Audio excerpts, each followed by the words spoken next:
Here we All are. right, I think we're live. Yeah. Oh, we are live. We Yeah. are live.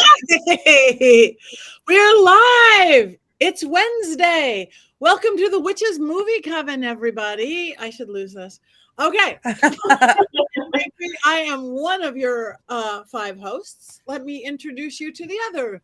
We have Courtney Buckley. That's me. We have Richard-Lael Lillard. That's him. We have Jason Sorry. Mankey. And we have Heather Green. And thank you guys for holding on an extra 5 minutes because we were having technical difficulty. So, yeah, streaming problems. Sorry for the delay.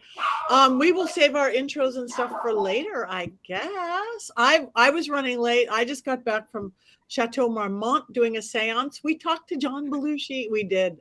I mean, complete intelligent conversation back and forth. A lot of things about drugs and alcohol, but still. Anyway, this week, should we start out with Richard? We are doing Hocus Pocus 1 and 2, the original and the one last year. So, Richard-Lael, are you going to give us the layout? I will give you the layout of my completely unbiased. I love this part. Of Always. both films. Mm-hmm. Okay. Mm-hmm. Buckle up. Number 1. It's a classic. It was 30 years ago. I can't do math. Whatever 30 years ago was, that was when it was. 93. And what was it? 93. 1993. 1963 was only 30 years ago. True facts. Yep. Anyway, 30 years ago, it was a classic. It was about the story about a kid who ends up by moving to Salem and trying to fit in. And of course, Salem is one of the witch capitals of the United States. And he is tricked into lighting the black flame candle. Tricked.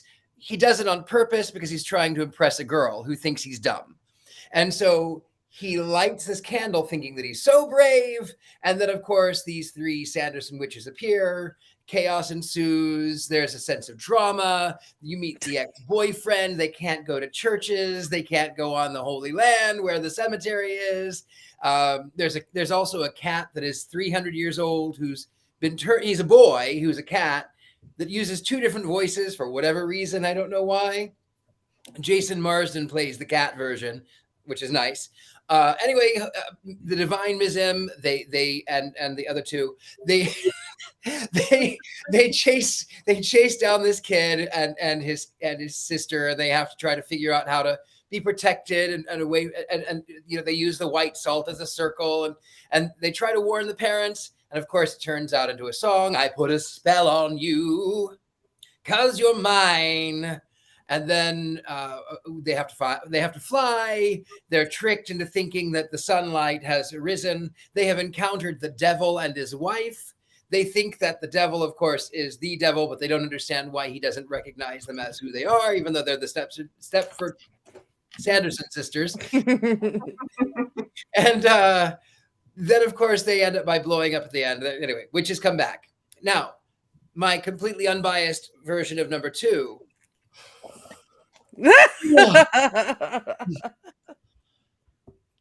A group of friends, and by group I mean 2, because the third one is actually not a friend anymore. Teenage angst, playing with witchcraft even though they don't know what they're doing. Playing with witchcraft, lighting the candle on her birthday. One turns out to be a witch. She brings the Sanderson sisters back, and yawn song, yawn. Where? Oh, that is how I express my discontent. yawn, song, yawn. And then, of course, in the end, you find that the book says that in order to be the supreme witch, you have to lose what is closest to you. You find out that Winifred, her favorite thing in the world are her sisters, which is lovely and charming and sweet. They go into the netherworld. Q, now they're doing 3, Hocus Pocus 3. However, they fly on Roombas this time, which, okay, clever, haha, funny. The girls turn out to be witches. They did, however, completely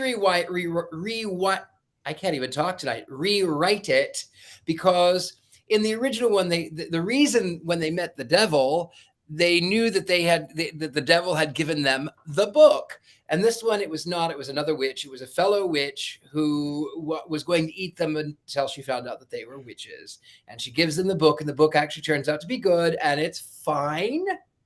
It was fine. It was okay. There was magic. That's what I will say. And none of it was on screen. It was not, it was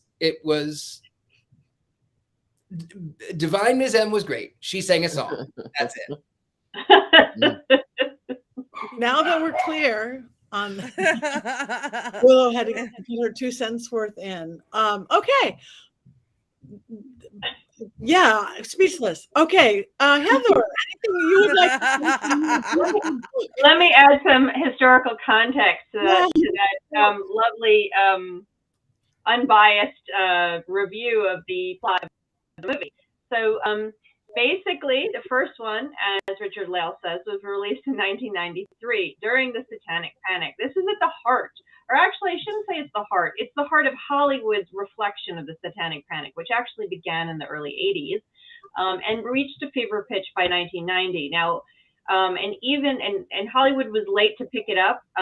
Starting about 89 is when we start seeing it in Hollywood in full force.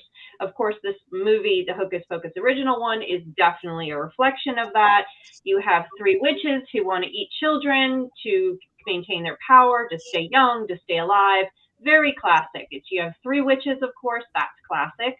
That's very much a Macbeth fate type of image that we see.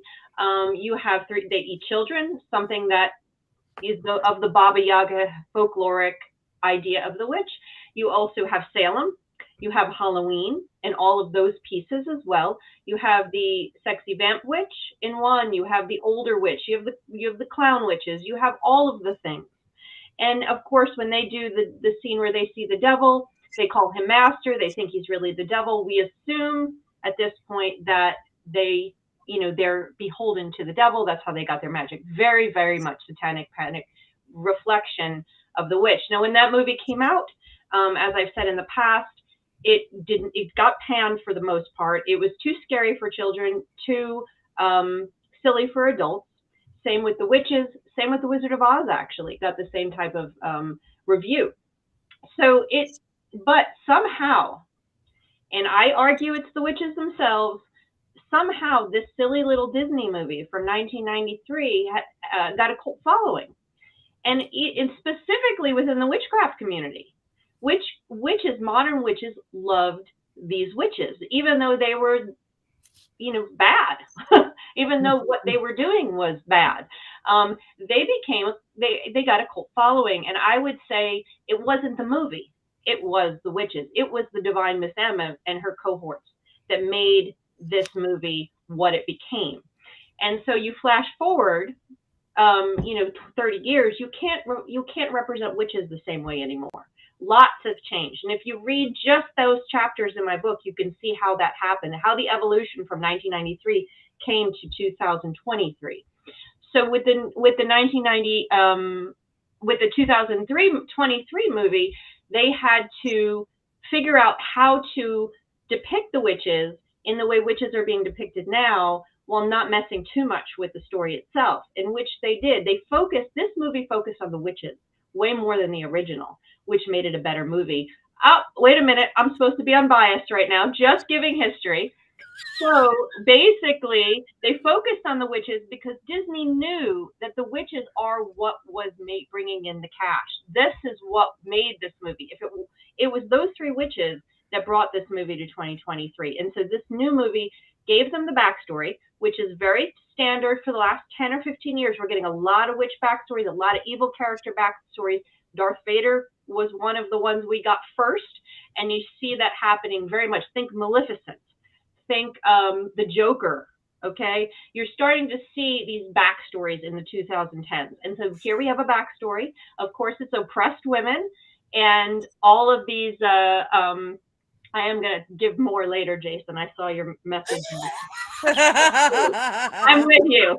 So basically, so what we see is they didn't really retell the story. They twisted it to give them the backstory with the children, with the oppression, and why, explaining why they became who they became. And we understand, like a lot of the movies that were made in the last 10 or 15 years about witches, we understand why they became the way they, even if we don't like what they do, we understand why now. And this changes and gives them depth that they didn't have before. And then you of course have the modern witchcraft idea with the teenagers, very, very much current in Hollywood representation. So that's the change that happened. And it's fascinating to me how they did it, and they did it well. They obviously are paying attention. And I'm very curious to see how Hocus Pocus 3 is going to evolve. That is going to be a curious one. So I will stop there and I will interject later. Anyone else? I love Hocus Pocus. I'll go next.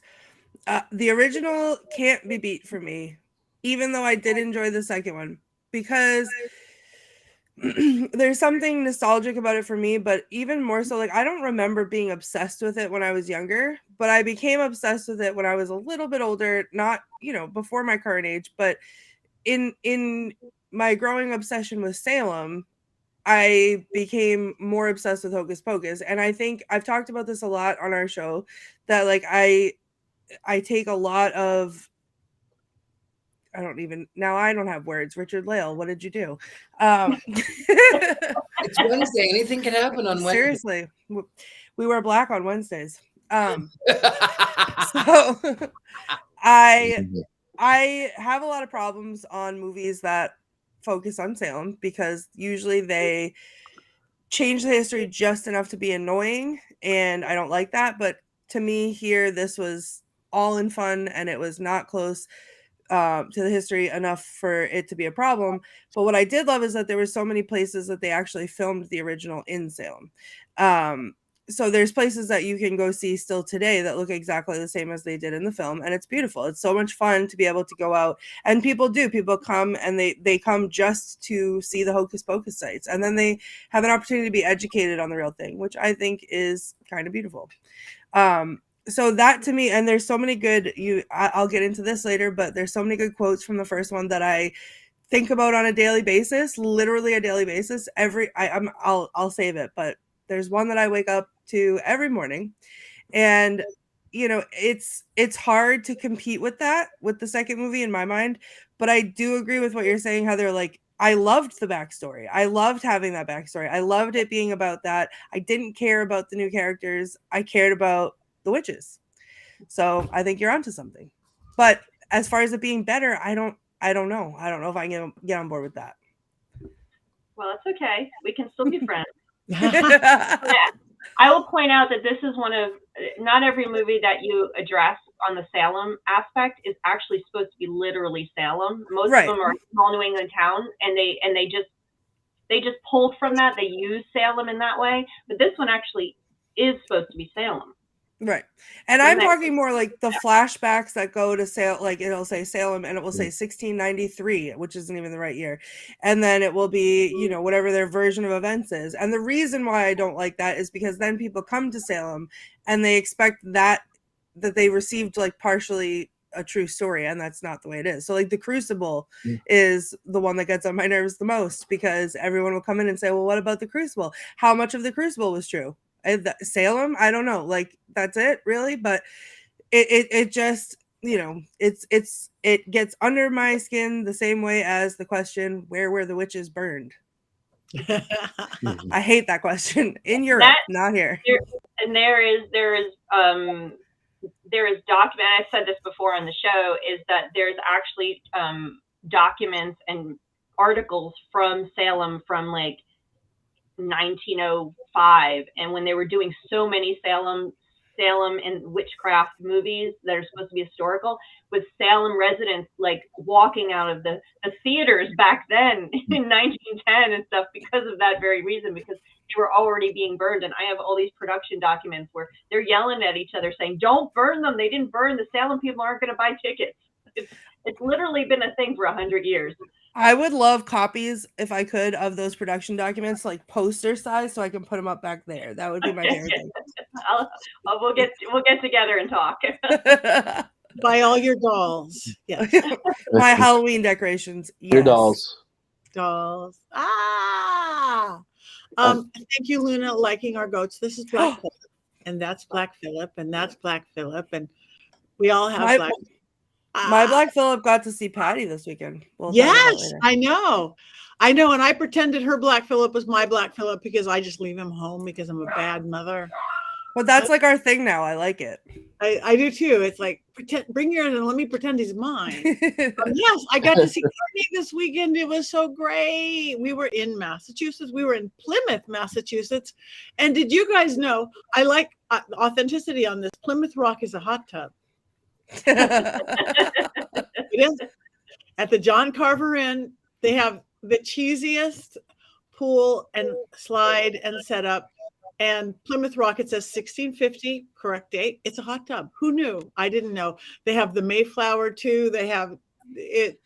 It's the best, worst ever.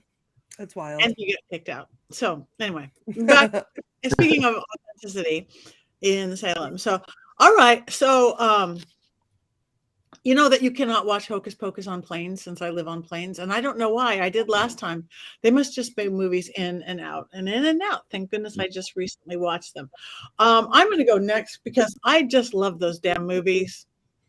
Oh, yes, you can get Black Phillip for yourself. And you could buy Black Phillip all over the place from Amazon. And which even better yet is magical shops. I got mine.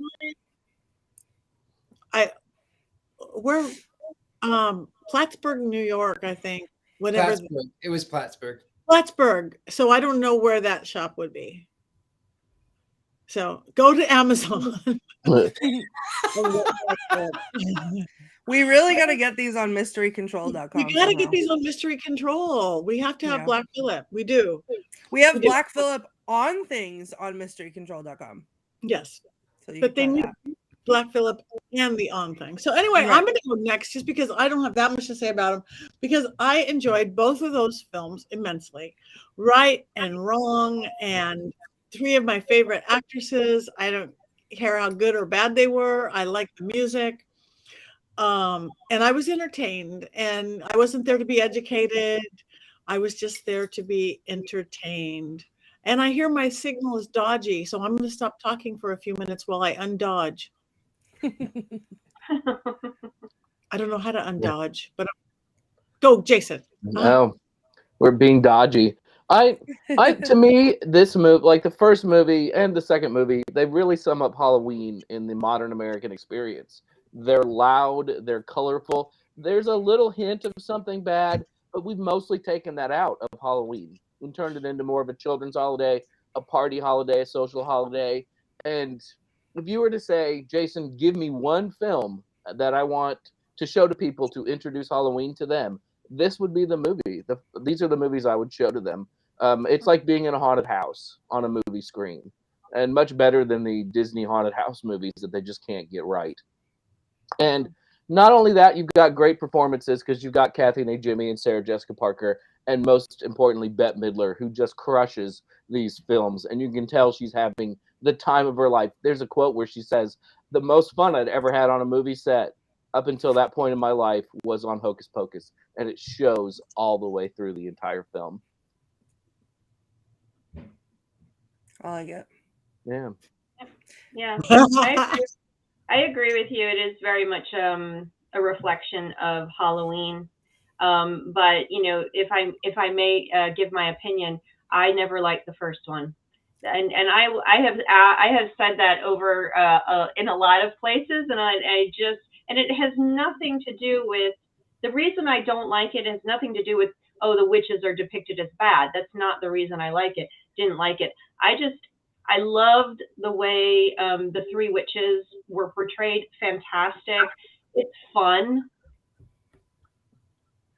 You know, it's just not something I just never really caught on. It never really spoke to me. So when when Hocus Pocus 2 came out, I'm like, oh gosh, I'm going to have to watch another one of these movies. And I was very impressed. I enjoyed Hocus Pocus 2 far more.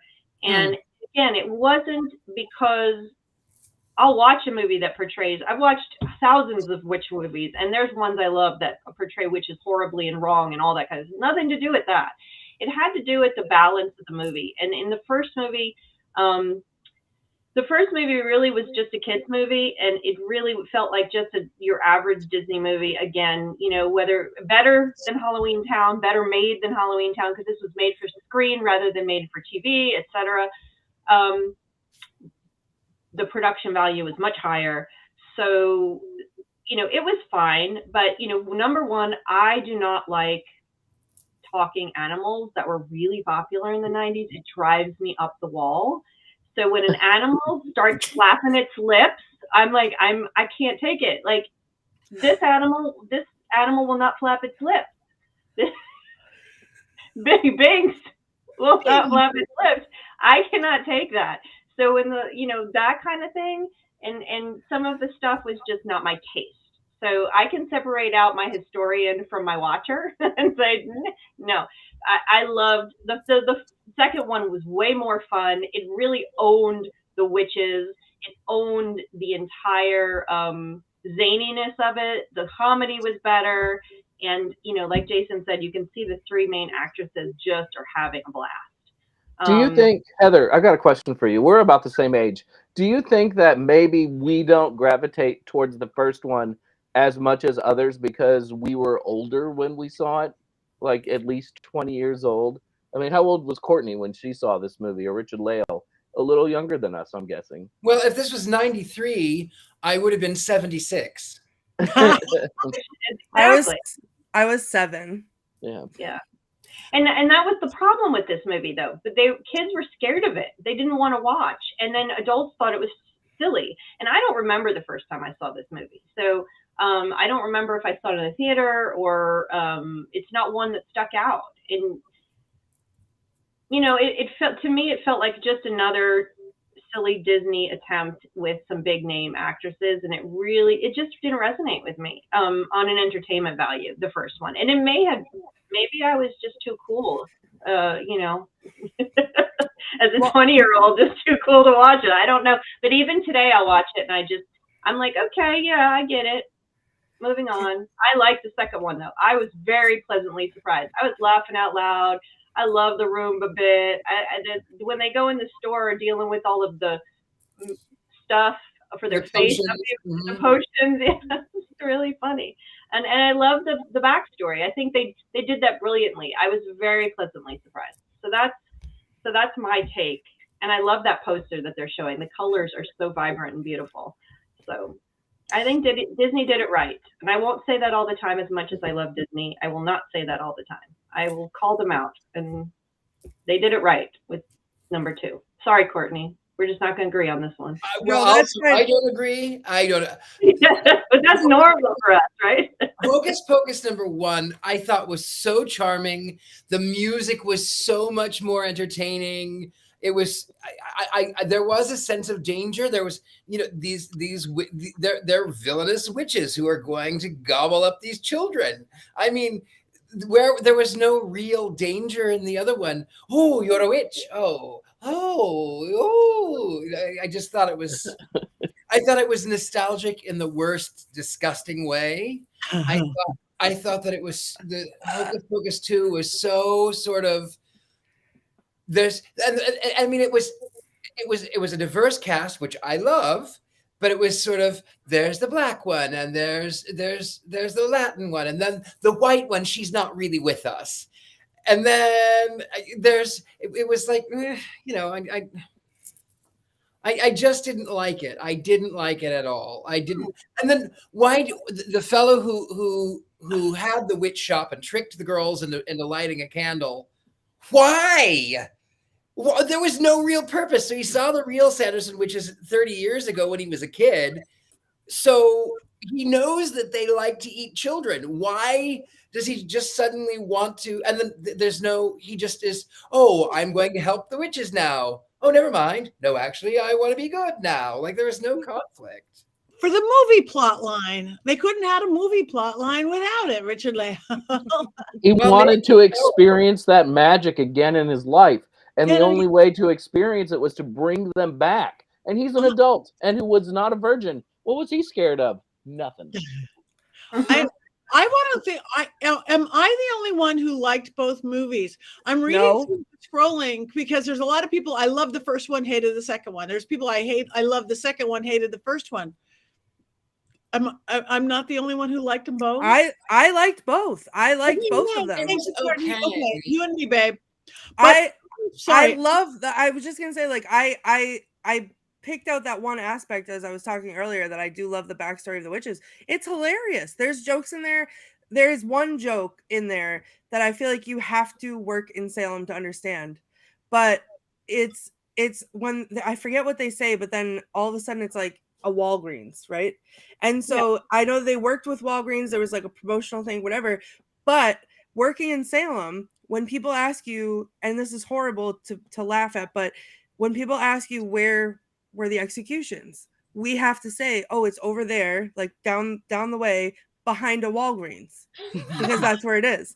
And so when I was watching the second one and I was laughing and I was enjoying it, and that the Walgreens popped up, I screamed out loud. I thought it was the funniest thing. And I don't know if it was on purpose or not, but like the amount of times that we have to say behind a Walgreens is just insurmountable. Like, I loved both of them.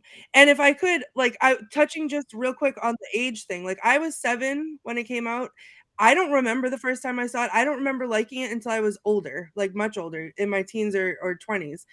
And then I showed my son when he was very little. Like, that was how we started Halloween, was watching Hocus Pocus. So I asked him the other day, I said, do you want to watch these movies with me for Witch's Movie Coven? And he was like, oh, which ones are we watching? And I told him, and he was like, oh, I'll watch the first one, but I won't watch the second one. And I was like, what do you mean? One's down for the second one? And he was like, one's down, one's in hell for the second one. Wow. You raise your child better, Courtney. You raise your child better. I just found, I think for me is that the witches themselves were really the draw, and they didn't get enough screen time in the first one for me. And I think the second one really, and I didn't need it to be scary. I didn't need this movie to do all of those other things. I think they were secondary, they weren't important, and it was really the witches that were drawing me in. And so the movie becomes a disappointment in the first one. The second one is all focused on the witches. You really get a showcase of them, and you really dive into all that stuff. And I think that's more enjoyable. I don't care that it's not scary. I don't care about the story. It's just a showcase for the three of them, and that is what I enjoyed. I think, and I'd have to watch them several times over to really pinpoint. But I don't know what makes someone want to like the first one. Nostalgia definitely would be one reason why they like the first one over the second one. I don't know. I think the interesting thing, and this is literally something that I have not investigated. I must say that as a journalist, I always have to qualify when I state facts that may not be facts.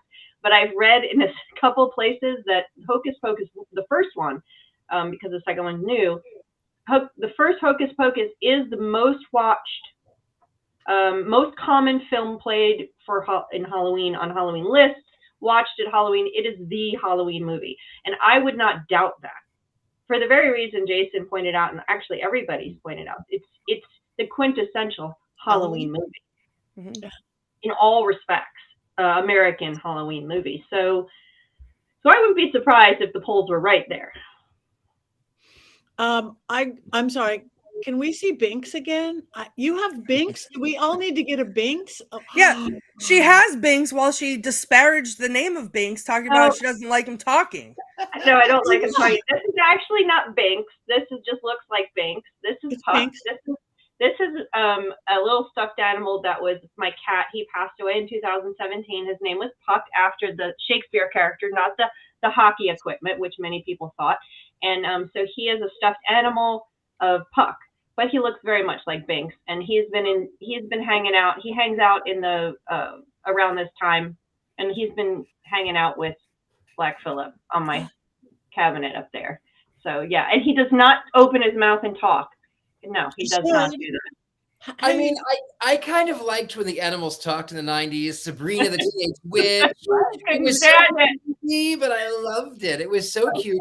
And then Jason Marsden was brilliant as the voice of Binks. I really felt sorry for Jason Marsden as Binks.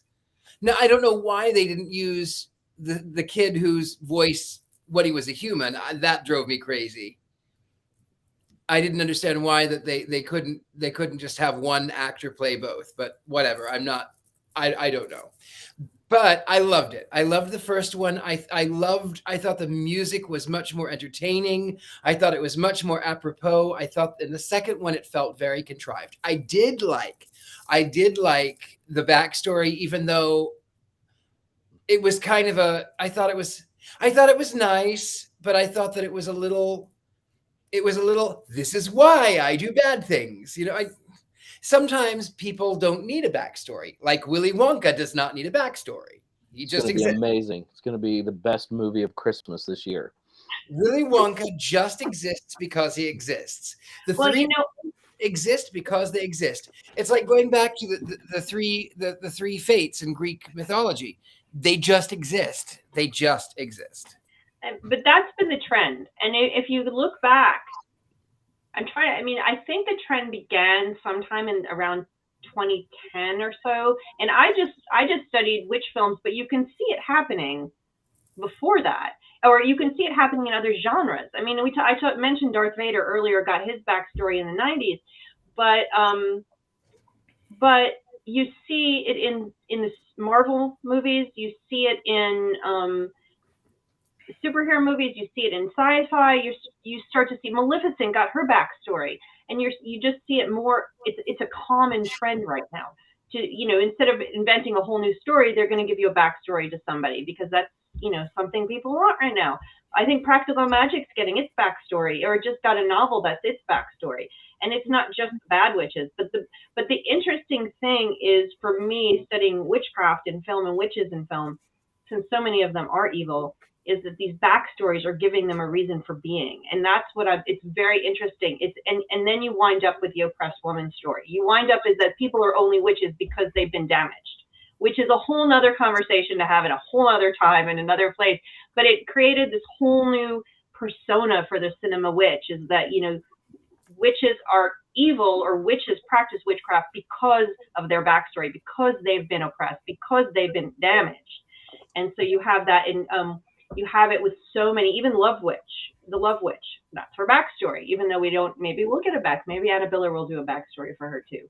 But it's very common. So I don't think it's so much about the backstory. It's about making characters that are supposed to be the villains, characters that you love, because the villain becomes so important and so big and so popular that they're tweaked and turned into, like, if not the hero, at least an anti-hero. You see it a lot with the Marvel movies. Loki was the villain in the first Avengers movie. Now he has his own TV show. Magneto has always been the number one nemesis of the X-Men, but he's always kind of a good guy too when they need him to. Apollo Creed becomes a good guy in the Rocky movies after being the villain in the first and second films.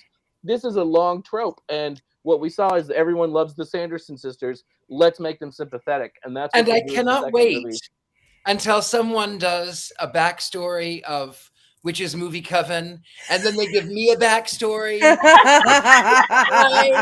going to see he hates Gene Wilder's Willy Wonka because of this, and that's why you love him. He doesn't like the backstory of the Sanderson sisters, and he's a good guy. You see, you understand why he's a satanic witch. What happens in the 2010s with the witches is you have all these evil witches, getting backstories, as I said, but it's aligning itself with this complicated understanding of of modern witches. So modern witches are becoming more and more prevalent. They're becoming more integrated into Hollywood, writers, directors, people more interested in the occult generally. It's so you start to get this awareness of it. So you get it more and more nuanced over the 2000s, starting in the 90s, and then more and more nuanced to the point where you get to 2010s, where they're now explaining, we might not like what Maleficent did. We can't change what she did. they can't change Maleficent's story. We're not talking about Maleficent, but it's a similar thing. But they can give her a backstory and explain that she was literally raped. I mean, if you've seen the movie, and then that's why she became who she is, and she becomes this strong witch character. And so you see that happening, and that's what happens to the Hocus Pocus sisters. And it makes them sympathetic, like you said, Jason. It gives them depth, and it makes them, it aligns them with what we understand about modern witchcraft, closer to what we understand about modern witchcraft. And it's not as repugnant as it was when the original Sanderson sisters came out. And they would have gotten a backstory in the 1990s, because witchcraft was evil during the Satanic Panic. So they didn't get it. Now they have to have it. They have to have it. Witches aren't just evil, they're complicated. You see that in the Sabrina TV show. Witchcraft is now much more complicated in its presentation, both in and out of on and off the screen, I would say. Way more complicated than it used to be. All right. Do we have any quotes yet? Should we move on with? Oh, I'm ready when you're ready. Yes, I am so wanting quotes. Amok. There was one of them. That was one of them. And I say that all the time. Also, someone in the comments, it's way down, so I don't know if I can find it, but someone way earlier when I was talking about this got my quote. Oh, Lunalicious. When she like opens the shutters, and this is the first one. She opens the shutters, goes, "Oh, look, another glorious morning. Makes me sick." And that's every time I open my eyes in the morning and I see the sun shining in my eye, I say, "Oh, here we go. Another glorious morning. It makes me sick." I also loved, and I wrote it down, give me 1 second here. I have a story about a quote. So as I told you a little bit ago, I let my son watch this when he was younger and loved it. And the one thing that he took from this movie was the word yabos. So moving forward for the next several years, everything was yabos. And he still giggles to this day about that. So Max likes your yabos. In fact, he loves them. And the whole exchange with the bus driver for me was like just top tier. Where they're asking like, what is it called? It's a bus. To convey gorgeous creatures such as yourselves to the most forbidden desires. Well, fancy. We desire children. Well, it may take me a couple of tries, but I don't think that's going to be a problem. It's just amazing. That scene is dirty. That scene is dirty with the bus driver. Oh yeah. Yeah. Yep. Sure is. And then hold on. Let me scroll down here. In Hocus Pocus 2, I'm Billy Butcherson. I love him. He's one of my favorite characters. So the whole scene where he's coming back to life and he's trying to explain that he's not a bad zombie. He's not a bad zombie. And he says, "Hey, stop, I'm a good zombie. I'm not even chasing thee."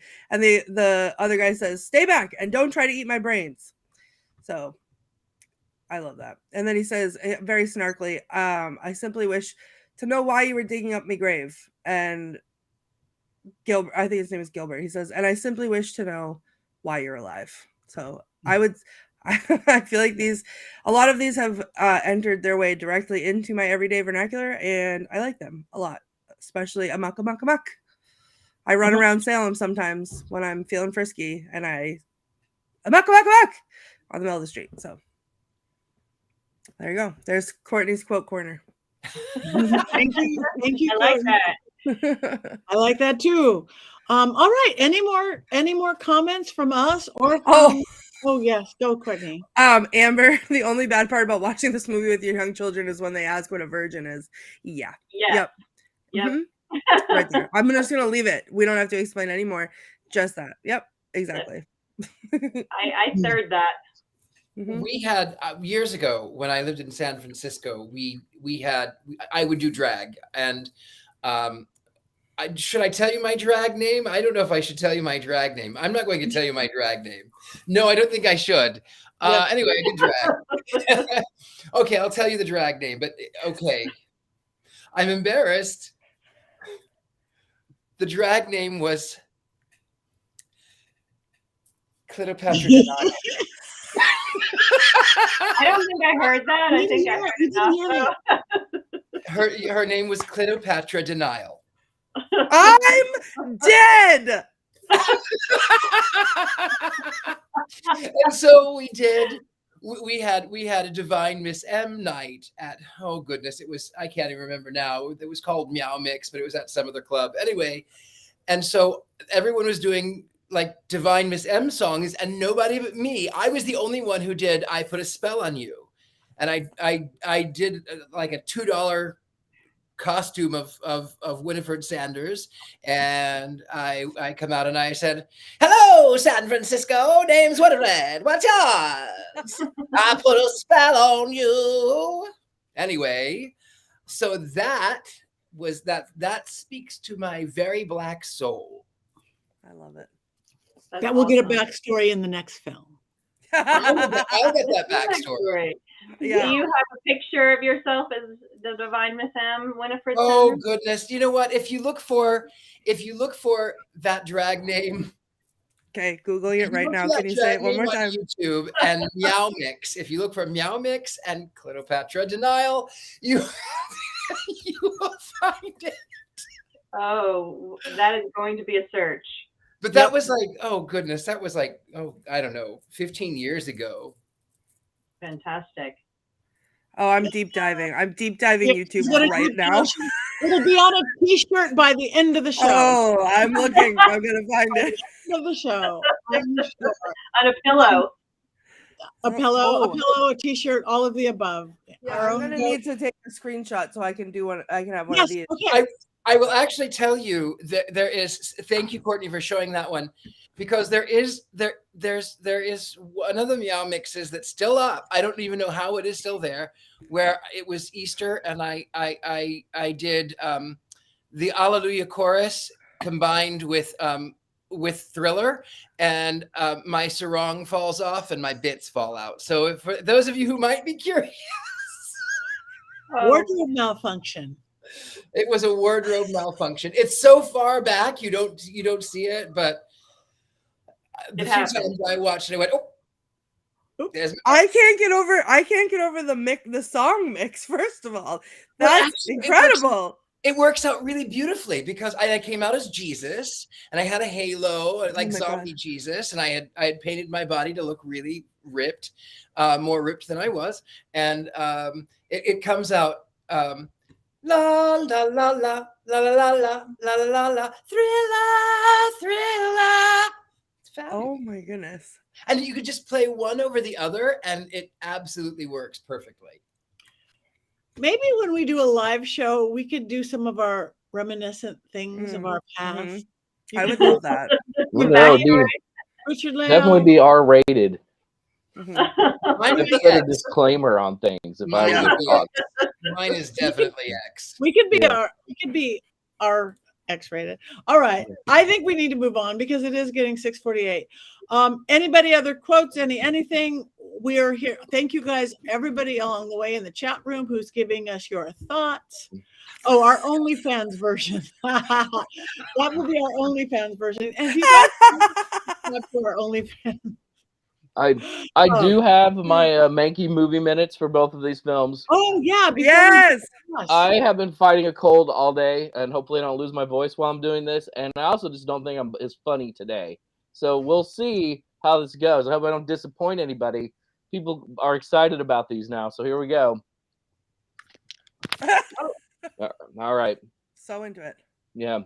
Journey back to Salem, Massachusetts in 1993. A magical place where the sun rises at incredibly high speeds, and the temperature is always an absolutely perfect 64 degrees, no matter the time of day.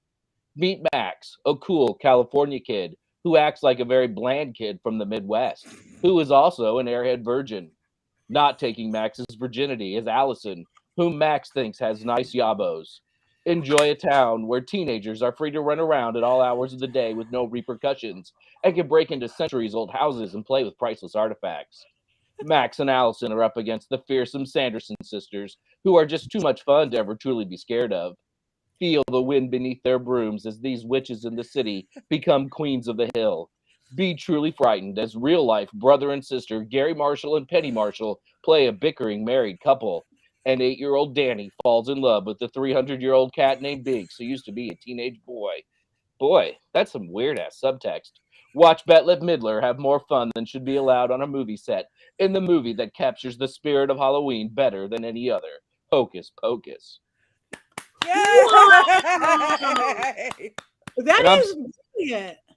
Yeah, and I really, watching this today, I was really creeped out by Danny and Binks together. Remembering that he's a 300-year-old boy, man, whatever, cat. All right, here's the second one. All right. Magneto, Loki, Darth Vader, Severus Snape, Maleficent, Apollo Creed.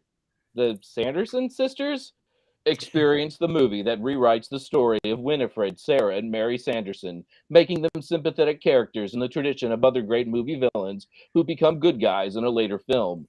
Curse the clergy and civil authorities of late 17th century Salem for daring to separate the Sanderson sisters. Thank heavens, or is that hell, that Hannah Waddingham was there to empower these young ladies. And speaking of empowerment, meet 3 new witches who are all about girl power after overcoming their differences. Celebrate the bonds of friendship and sisterhood that every witch movie now feels obligated to celebrate. It's the sequel that some of us think is just as much fun as the original, but with a more dour color palette and better special effects. Join Bette Midler, Kathy Najimy, and a newly empowered Sarah Jessica Parker, who gets dialogue and real characterization in this second film. Did I shed a small tear at the end of this film? Yes. Yes, I did. Because we are nothing without our families. Oh, yay! Oh my God, that's brilliant. Both of those. You have a new career ahead of you, Jane. Checks are in the mail for all 4 of you. Thank you so much. Johnny, hi Johnny. All right. Well, we have a couple of things left to do, but we have one thing to do next, and that is we get to vote on this. We get to rate. Now, I guess we're rating. Do we rate one and then the other, and then Let's both? do 1 and 2 because. And then do it as a duology, so we rate 3 times. Okay, all right. So, all right, everybody, and we want you guys in the chat room. Wands up or wands down on the number 1. Up, up, up, up, up. Well, midway for Heather. Wow, that's so odd. All right. Everybody else, your family jewels. You guys are voting horns up. Horns up. We got horns up and wands up. And wands up. So wands up is definitely winning on the first one, except for Heather.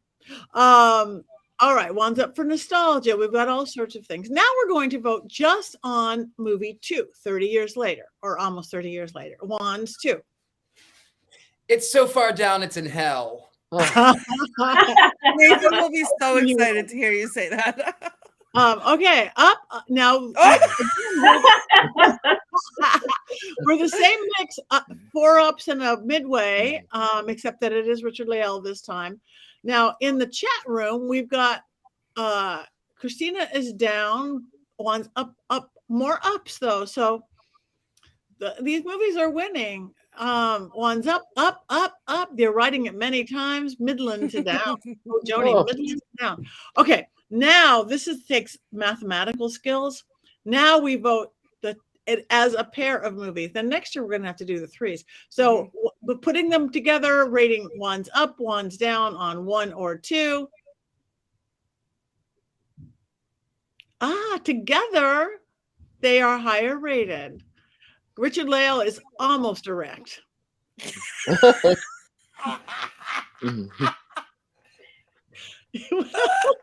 That sounds like something for our OnlyFans broadcast. Yeah. Wrong show, Hattie.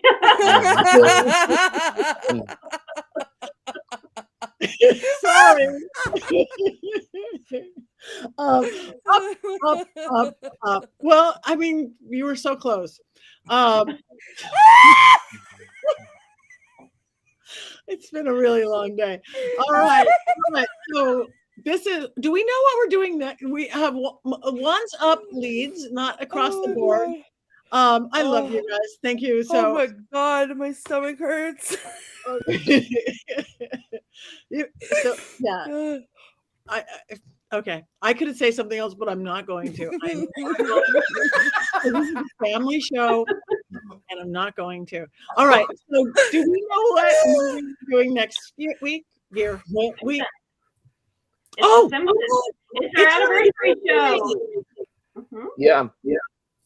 Next week. There's specific episodes. I think we should probably we'll put those out possibly in our social media so you know which episodes to watch, because there's 4 specific episodes. Really good. Oops. Did we say what movie? What TV? What? We're watching The Simpsons next week. Oh, The Simpsons. I'm sorry, I missed that. I was hiding myself. Simpsons. Yeah. Okay, Simpsons. 1 year. We have been doing this for a year. We're gonna figure it out soon enough. Do you know? Can I just real quick? It popped up on my Facebook feed, my Facebook memories. I think it was like yesterday or the day before. It was a year from yesterday or the day before that we came together and did Hocus Pocus last year. Yeah. Really? So it was an anniversary of an anniversary, and we did. Okay. I don't remember doing Hocus Pocus. I don't think I was in that one. I don't think it was all, we were not all together yet. Mm-mm. Well, we're all together and we all agree that I am right. We all agree that you are right. So, okay, we only have a couple minutes left. We did start a couple minutes late, though. So, everybody will check in and say what you have going, where people can find you, what's going on. Let's start with Courtney. That's me. So I am where the wands down go, right? Because it is October in Salem. So I cannot breathe.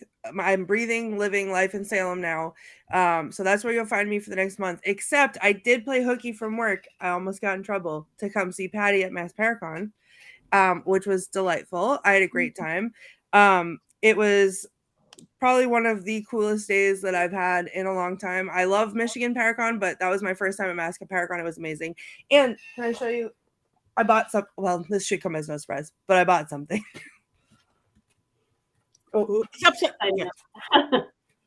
It's made from casket wood. Ooh. Mm-hmm. Very nice. Yep. It's serial killers, right? Wow. It is serial killers. And while we were there, Patti was like, "You have to come over and look at this. I think you'll like it." And it was Jeffrey Dahmer's fork, and I almost passed out. She did. And your son was brilliant. Your son was. Yeah, that was his first Paracon. And it was very emotional. He did really good, and everyone was so kind to him. It was amazing. Also, actually, I do have a thing to mention. I am going back to Middleborough Town Hall, which I don't know, Patti, if you were there, but Richard-Lael, where we did an episode there of Scared and Alone with Christy Parrish. And so I don't know what day of the week I'm on. I think it's next Friday. It is. Next Friday is Friday the 13th, and I get to go to the ghost hunt. And it's Patti's birthday. I will do this in honor of you then. I'm going back to Middleborough Town Hall to be a guest at an investigation that they're hosting. Yay! Oh, that'll be so magic. Yes. Yeah, it'll be fun. Is that something people can get tickets for and go to, or is it a private thing? I don't know if it's sold out yet. It is public, so you can get or there were tickets. So I'll try to post that somewhere, but I think they might be sold out. Okay, thank you. All right, Jason. I'll be at the Festival of Souls outside of Memphis next week, which is a pagan and witch gathering. And then I will be with the Sin City Witches in Las Vegas for their Pagan Pride Day. I think that's Saturday, the 11th of November. Yeah, that's Saturday, the 11th of November. So very exciting. And then, of course, if you live in the Bay Area, I'll be out and about celebrating Halloween/Samhain. Beautiful. Thank you. Richard-Lael. I am everywhere that the Gentleman Psychic is sold. You can find me on thegentlemanpsychic.com. Also, you can look for Cleopatra Denial on YouTube. I'm going to need a link because my deep dive did not bring I anything know up, it's so. been a while. They may be taken down. I don't know. I haven't looked in a few years. You could also find me I'll be in Youngstown, Ohio for a few days at the end of this month. So you can look for me there. Thank you. And Heather. Yeah, this is busy month for me. If you're following me on socials right now, I'm in the middle of my 31 days of witch movies and TV shows. And this year's theme, I've been doing this for every year for several years, and I pick a theme. So this year's theme is animated witches. So all of the witches, can I get to 31? Yes, I can. And the challenge is on. So I've done a few already. Check my feeds out. They're on all of the, I'm on all the regular, I've got 4 threads, Twitter or whatever it's called, Facebook and Instagram. I'm posting them all there. Check that out. I post, you can find me at heathergreen.net. All the stuff I'm doing. I'm working on articles. I'm working with authors and not going anywhere, but I do have some online talks that I'm going to be giving at some private events this month. I'm getting those scheduled. They're popping up. So it's a busy month. And Bewitched Home, which just came up on the screen. Thank you. If you need some witchy goods for Halloween or for gifts for the holidays coming up after Yule, you can check that out. We're going to be doing some discounts over the next time. And you can also, if you want a signed copy of my book, you can get it through Bewitched Home. There is the phone holder. Those are phone holders. We have lots of fun home decor that has witchy themes at Bewitched Home, all handmade. So yes, there'll be discounts there coming up soon. So check that out as well. Perfect. Thank you very much. I Patti Negri, pattinegri.com to get to all my correct social media. On the weekend of the 20th and 21st, I'm going to be in Texas, the Dallas area at Haunted Hill House. Supposed to be really, really scary with my partner in Paraflix, Natalie Jones, and Haley Paranormal Princess, and Alicia Cosmic Divine, and Christy Vampira. So all girl paranormal investigation, and David Taylor is our token male. And it'll be really fun. And then I'm headed for NOLA. So I hope to see some of you in New Orleans for the Vampire Ball and all the festivities that go with it. If you are in LA next week on Friday the 13th, my birthday, there's going to be a vampire salon, Babylon, at a private club in Hollywood, to be announced the day or two before, but it's right in Hollywood. And other than that, I too am doing a contest right now. Tell me your best ghost stories, because I'm always telling my ghost stories from TV and stuff. So I'm going to keep putting it up. I want your real ghost stories. The top 4 go up on my website and get a prize. I haven't figured out what yet. It's either between a Winnebago and no, I don't know what it is yet. So, I'm all over the place. And then I'm headed to Mid-Michigan, Paracon, and then I'm headed to Tasmania, which I have no idea where that is. So all sorts of fun things coming up. But like us and follow us, because as silly as it is, that makes a difference to us. And we do have a Witches Movie Coven Facebook page, and we do have Mystery Control. Now we have on Instagram. So if you want all the fine outfits like that, like a Richard-Lael pillow with dragon power panties, you can get them at mysterycontrol.com. And if you're trying to save some money right now, just do code Patti, Patti, and you can get 25% off all of it. 25% off that fabulous Richard-Lael pillow, 25% off a Unisex Coven Season 2 hooded cloak, beautiful dresses made for things, t-shirts. We dress you from your feet, socks, to your underwear, to your outerwear, hats, and everything in the middle. So for Witches Movie Coven, for Patti Negri, for my spellcaster line, for power panties, for Bro Witch, we got shoes. Yeah, we got not from our shoes all the way up. We got Bro Witch, and of course Scared and Alone. So you guys, we could dress you for the rest of the year, next year too.